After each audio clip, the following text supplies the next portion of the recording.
आइए बच्चों, तो अब हम लोग पढ़ेंगे different types of stress and strain. पढ़ेंगे मतलब हम लोग सिर्फ लिस्ट बनाएंगे। I am assuming basic concept आपको याद है। I just want to make all the concepts in a single table, और उससे रिलेटेड छोटे छोटे पॉइंट जो जनरली अपने को याद रहने चाहिए उसको इस टेबल में हम सीखेंगे। तो stress, strain, change in shape, change in size, state of matter and modulus of elasticity. तो सबसे पहले हम लोग ऑफ कोर्स बात करेंगे लॉन्गिट्यूडनल स्ट्रेस की। लॉन्गिट्यूडनल जो अभी तक हमने पढ़ा था। लॉन्गिट्यूडनल स्ट्रेस जो होता है बच्चों, बेसिकली वो होता है फोर्स, सिर्फ फोर्स नहीं, परपेंडिकुलर फोर्स अपॉन एरिया। ये जो फोर्स का कंपोनेंट परपेंडिकुलर टू एरिया होता है, ये लॉन्गिट्यूडनल के लिए लिखते हैं। यानी जो भी रॉड है उसके क्रॉस सेक्शन एरिया के परपेंडिकुलर यानी लेंथ के अलॉन्ग जो होता है, इससे लेंथ चेंज होती है। तो यहाँ पे इसका नाम होगा longitudinal strain. So that will be delta L by L। अभी तक हमने यही पढ़ा था। क्या बच्चों इससे इसका शेप चेंज होता है क्या? Answer is no. क्या इससे इसका साइज चेंज होता है? यस, लेंथ बड़ी हो जाती है, शेप वही लॉन्गिट्यूडनल ही रहता है, लेंथ की तरह रहता है। किस स्टेट के लिए, किस स्टेट ऑफ मैटर के लिए है? ये सॉलिड के लिए, सिर्फ और सिर्फ सॉलिड के लिए। मॉडुलस ऑफ इलास्टिसिटी होता है Young's modulus of elasticity, right. काम की बात यहां समझने की ये है कि ये एफ परपेंडिकुलर अपॉन एरिया होता है लॉन्गिट्यूडनल वाला। नेक्स्ट वाले में चलते हैं, शियरिंग स्ट्रेस। सो शियरिंग स्ट्रेस जो होता है बच्चों, वो basically F parallel upon area होता है। ध्यान रहे मैंने क्या बोला, फोर्स के दो कंपोनेंट हो गए। मान लो अगर टेढ़ा फोर्स लग रहा है इस रॉड के एंड पे, तो एक कंपोनेंट जो लेंथ के लॉन्ग है वो परपेंडिकुलर माना जाता है, और जो लेंथ के परपेंडिकुलर है वो पैरेलल माना जाता है। यहाँ पे पैरेलल और परपेंडिकुलर लेंथ के हिसाब से नहीं, एरिया के हिसाब से बोला जा रहा है। तो एरिया के परपेंडिकुलर, अगर एरिया ऐसे है और इसके परपेंडिकुलर फोर्स लग रहा है तो दैट इज टेंजेंशियल और लॉन्गिट्यूडनल, और जो एरिया के पैरेलल है उसे शियर स्ट्रेस कहते हैं। शियरिंग स्ट्रेस बेसिकली प्रोड्यूस करता है डिफॉर्मेशन। जो भी रॉड पे आप शेयरिंग रॉड या किसी भी बॉडी पे आप शेयरिंग स्ट्रेस लगाते हो तो उसका शेप चेंज हो जाता है, राइट। तो जो डिफॉर्म हो जाती है वो बॉडी, उसी चीज को डिफाइन किया जाता है डेल्टा एक्स बाय एल, या कभी कभी इसको थीटा भी कहा जाता है। ये डेल्टा एक्स क्या है? ऊपर वाली लेयर कितना शिफ्ट कर गई आगे, टॉप मोस्ट और बॉटम मोस्ट लेयर के बीच में कितना हॉरिजॉन्टल डिस्प्लेसमेंट है। ये चेंज इन शेप, यस, ये शेप चेंज करता है। Change in size, no, size change नहीं करता। ये भी सिर्फ और सिर्फ सॉलिड के लिए है। और यहां पे होता है बच्चों मॉडुलस ऑफ रिजिडिटी, इसको बोलते हैं modulus of rigidity, rigidity. Third है बच्चों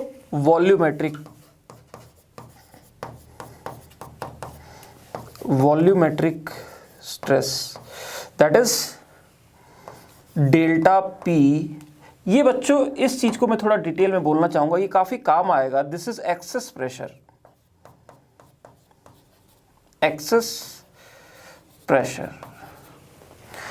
प्रेशर। कुछ प्रेशर तो होता ही, एक्सेस प्रेशर आप कितना लगा रहे हो वो वॉल्यूमेट्रिक स्ट्रेस होता है। और यहां पे आपका डेल्टा वी बाय वी ये होता है strain. Change in shape, no. Change in size, yes, क्योंकि ये हर तरफ से लग रहा होता है फोर्स। जैसे आपने एक ऑब्जेक्ट को समुद्र के अंदर डाल दिया तो पानी हर तरफ से उस पर एक फोर्स लगा रहा होगा, कंप्रेस कर रहा होगा, तो उसी को हम लोग स्ट्रेस बोलेंगे वॉल्यूमेट्रिक। उसके वॉल्यूम को कंप्रेस कर रहा होगा, राइट। स्टेट ऑफ मैटर, यहां पे सॉलिड, लिक्विड, गैस, ये तीनों के लिए याद रखें। ऊपर के दो सिर्फ सॉलिड्स के लिए थे, रिजिडिटी और यंग्स मॉडुलस। ये नीचे वाला गैस के लिए भी है, स्पेशली गैस के लिए ज्यादा है, गैस या लिक्विड के लिए ज्यादा है। यहां पे इस चीज को हम लोग रिप्रेजेंट करते हैं बल्क मॉडुलस से,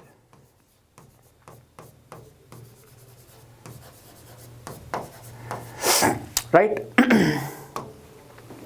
हुक्स लॉ, ये under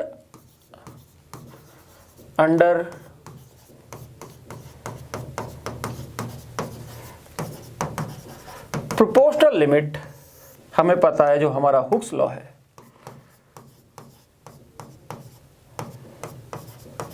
that is stress is proportional to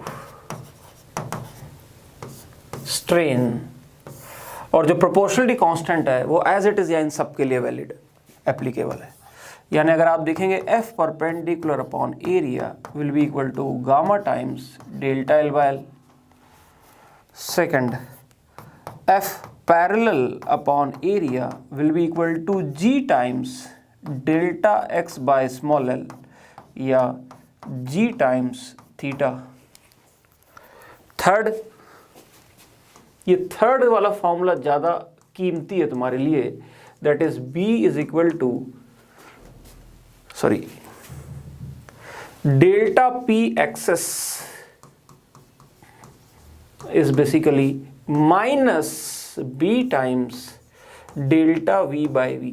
बच्चों ये माइनस साइन इसलिए लगाया जाता है ना कि सिर्फ यही एक ऐसा स्ट्रेस है ना जिसमें उल्टा काम होता है। आप फोर्स लगा रहे हो तो कंप्रेस हो रही है, तो वॉल्यूम का चेंज नेगेटिव आ जाता है, लेकिन हम हमारा कांस्टेंट नेगेटिव नहीं रखना चाहते, वो मॉडुलस है, इसीलिए जबरदस्ती एक माइनस लगा के इसको पॉजिटिव बनाया जाता है। गैसेस के लिए बच्चों यही चीज इन जनरल बन जाती है। गैस के लिए इसी बी को हम लोग ऐसे लिख देते हैं minus D P by D V by V. आप कई जगह देखेंगे बल्क मॉडुलस इन थर्मोडायनेमिक्स इस तरह से लिखा जाता है, ये इंपॉर्टेंट फॉर्मूला है रटने वाला भी। गैसेस का ये जो बल्क मॉडुलस है बेसिकली आप देखेंगे this bulk modulus is proportional to for gases pressure of gas. Liquid solid के लिए नहीं, सिर्फ गैस की बात कर रहा हूं। लिक्विड सॉलिड के लिए इसीलिए हम लोग एक दूसरा टर्म डिफाइन करते हैं compressibility. B is equal to 1 upon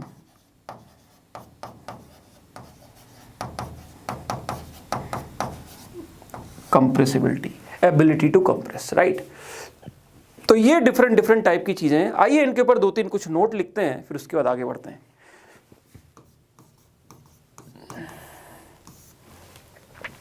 for ideal fluid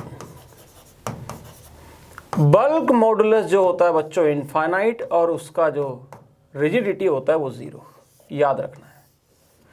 कोई भी जो आइडियल फ्लूइड है वो इनकंप्रेसिबल है, कंप्रेस नहीं हो सकता। अगर वो कंप्रेस नहीं हो सकता तो उसकी कंप्रेसिबिलिटी 0 हो गई, तो उसका बल्क मॉडुलस इनफाइनाइट हो गया। कोई भी आइडियल लिक्विड एक दूसरे पे कोई भी टेंजेंशियल फोर्स नहीं लगाता, यानी चाहे कुछ भी करो लेयर के ऊपर लेयर सरकती जाएंगी, फोर्स 0 होगा। तो अगर टेंजेंशियल स्ट्रेस ही नहीं डेवलप होगा तो मतलब ये G 0 है। नॉन विस्कस लिक्विड की बात करते हैं तो G मतलब रिजिड होता ही नहीं ना यार, जो भी शेप ले लो तुरंत शेप उसका चेंज हो जाता है। That is why rigidity, the ability to remain rigid is 0 for ideal fluid especially.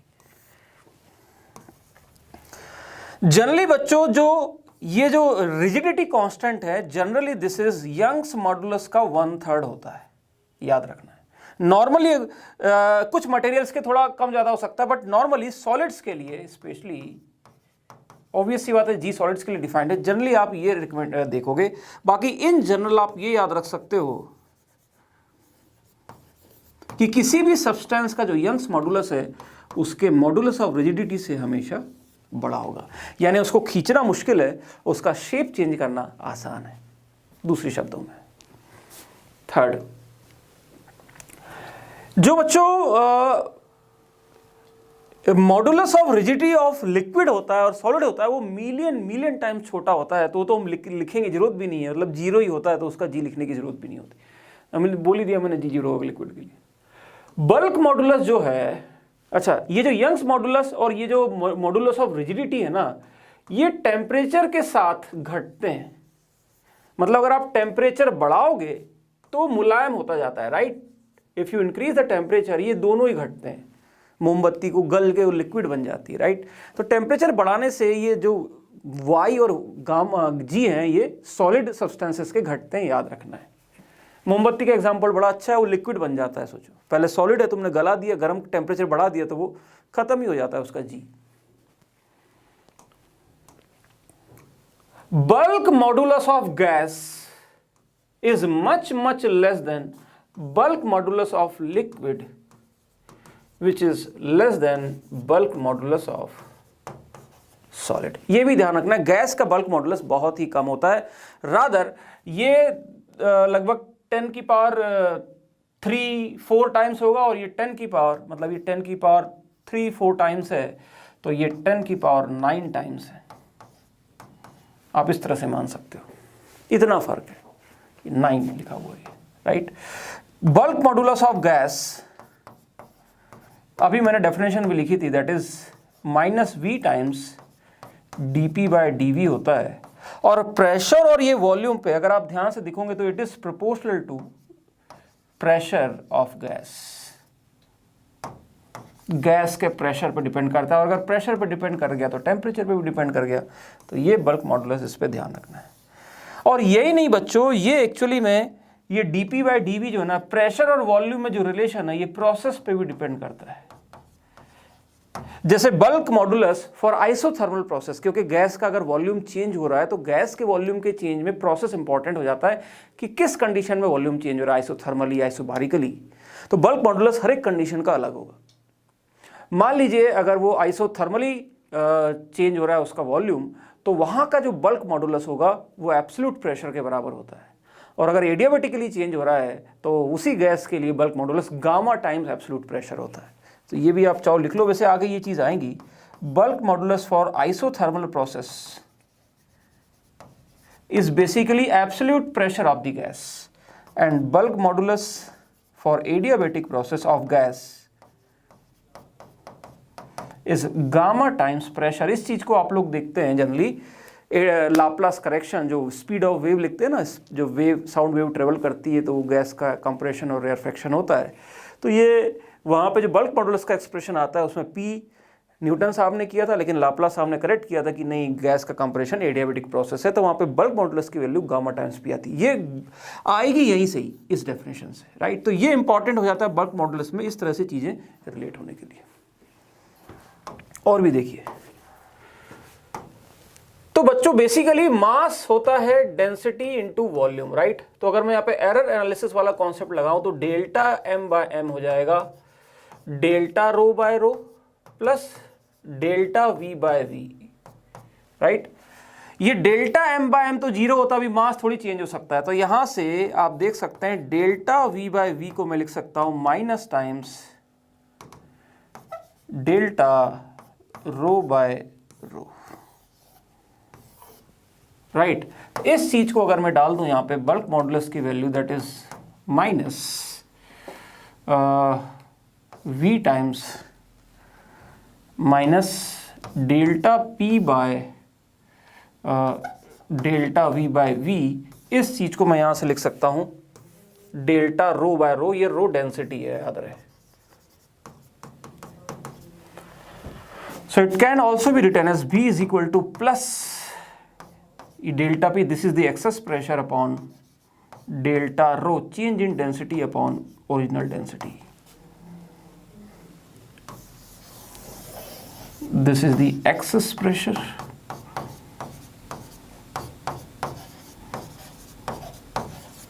and this is the rho minus rho naught upon rho naught density, right. तो ये जो रिलेशन हमने लिखा अभी डिफरेंट टाइप के स्ट्रेस और strain के लिए, आपको याद रखना है, और इनके ये रिजल्ट्स खासकर काफ़ी आपके हेल्प करेंगे डिफरेंट टाइप के क्वेश्चंस को करने में। आइए अब इसके एप्लीकेशन के ऊपर चलते हैं। Application of elastic behaviour of materials, ये भी रिजल्ट ही है बेसिकली, बट आपको दिमाग में रखना है, ये थ्योरेटिकल क्वेश्चंस टाइप के आ सकते हैं। पहला है ब्रिजेस। देखो ब्रिज बेसिकली क्या होता है, ब्रिज क्या होता है, जैसे फॉर एग्जांपल ये मेरे हाथ में आईपैड, तो ब्रिज क्या होता है, एक तरह से ये सड़क है, दो पॉइंट के बीच में ऐसे रखी हुई है, राइट। तो ये हुआ कि ब्रिज ना, एक यहाँ पे इधर एक खंबा इधर, एक खंबा इधर है, दोनों के बीच में एक हमने ऐसी लंबी सी प्लेट सी रख दी, राइट। तो ये जो प्लेट है जब इसके ऊपर वेट आएगा तो ये थोड़ी सी बीच से बेंट हो जाएगी। तो ये जो ब्रिज है अगर इसके बीच में वेट आ जाए तो आप देख सकते हैं ये थोड़ा सा बीच में से बेंट हो गया, राइट। ये इसी बेंट को दिखाया जा रहा है। तो आप विजुलाइज कीजिए कि ये जो ब्रिज था, अगर इसमें बीच में कारें वारें खड़ी हो जाएं तो ये जो ब्रिज है थोड़ा सा बेंट, हाँ बहुत ज़्यादा बेंट नहीं होता है, बट 1 मिलीमीटर या 1 सेंटीमीटर, ये भी इंजीनियर के लिए इंपॉर्टेंट है कि 1 सेंटीमीटर बेंट हो रहा है या 2 सेंटीमीटर बेंट हो रहा है, क्योंकि इससे फिर वो ये निकाल पाएगा कि ये टोटल कितना वेट झेल सकता है, क्योंकि ज़्यादा बेंट हो गया तो टूट जाएगा बीच से, right. So he has to calculate this small, भले ये मिलीमीटर में हो बट वी शुड नो। तो ये जो फॉर्मूला होता है बच्चों, ये होता है WL³/4BD³Y। ये W क्या है, ये तो वेट आ जाएगा। ये डेल्टा क्या है, ये जो बेंट आया ना, ये जो सेंटर पॉइंट जो नीचे गया, इसी को डेल्टा कह रहे हैं। ये W वेट है। इंपॉर्टेंट चीज यहां से लेने की ये है कि ये जो डेल्टा है it is proportional to length का क्यूब, यानी अगर आप लेंथ डबल कर दोगे तो यानी जितना लंबा ब्रिज होगा उतना ही उसके बेंट होने के चांसेस हैं। और इस चीज को कम करने का तरीका क्या है, it is inversely proportional to D का क्यूब। यानी जो इसकी विड्थ है, ये जो विड्थ है, अगर इसको मैं खूब मोटा बना दूं ना, तो आप देखेंगे मेट्रो रेल के जो ब्रिज है काफी मोटे मोटे हैं। तो इससे भी ना वो बकलिंग की चांसेस बहुत नेग्लिजिबल हो जाते हैं। देखिए, क्योंकि इनवर्सली प्रोपोर्शनल टू क्यूब है, अगर आप विड्थ डबल कर दोगे मोटाई, तो वो ज़्यादा स्ट्रांग बन जाएगा। तो ये है बच्चों बेसिक्स। एक और इसमें छोटी चीज ऐड कर लो, आई शेप बीम्स। इवन जो बीम्स ब्रिज के अंदर यूज होती है उनका भी शेप ये वाला रखा जाता है इसके कंपेरेटिवली, क्योंकि पहली बात तो ये बीम ज्यादा एरिया कैटर करती हैं तो वेट डिस्ट्रीब्यूट हो जाता है, सो मोर इफेक्टिव है ये, इसके बकलिंग होने की चांसेस कम है, और दूसरा इसमें जो मटेरियल की रिक्वायरमेंट है वो भी कम होगी, तो इकोनॉमिकली ज्यादा वायबल है। तो याद रखना, इसी को आई शेप बीम्स कहते हैं। इसके 3 बड़े फायदे हैं। वेट ऑफ बीम कम हो जाता है, हल्की हो जाती है बीम। मान लो कहीं पे अगर मुझे पानी के अंदर या कोई ऐसी जगह ब्रिज लगाना हो जहाँ पे बीम हवा में है, तो वहाँ पे इस तरह की बीम लगाने से फायदा होगा, वो हल्की होंगी। दूसरा, कॉस्ट ऑफ मटेरियल कम मटेरियल लगेगा, सस्ता पड़ेगा, और बकलिंग नहीं होगी because it distributes the weight without compromising the strength, यानी स्ट्रेंथ कॉम्प्रोमाइज किए बिना वेट बढ़ा देता है। तो इससे बढ़िया क्या चाहिए, यही तो इंजीनियरिंग है। So these 2 are the application. Third point है पॉइजन्स रेशियो से रिलेटेड। पॉइजन्स रेशियो बच्चों बेसिकली जब भी आप किसी रॉड को खींचते हो, फोर्स लगाते हो, तो वो थोड़ा सा उसका ना डायमीटर भी कम हो जाता है। जैसे ये रॉड चौड़ी है, जब आपने इसको कस के खींच दिया ना, तो थोड़ा सा डायमीटर भी इसका कम हो जाता है, विड्थ कम हो जाती है। तो इन्हीं चेंजेस के रेशियो को पॉइजन्स रेशियो कहते हैं। दिस इज लेटरल स्ट्रेन, यानी लेटरल यानी ये परपेंडिकुलर रेडियस में जो चेंज आया डेल्टा आर बाय आर, और ये लॉन्गिट्यूडनल यानी डेल्टा एल बाय लेंथ में जो चेंज आया।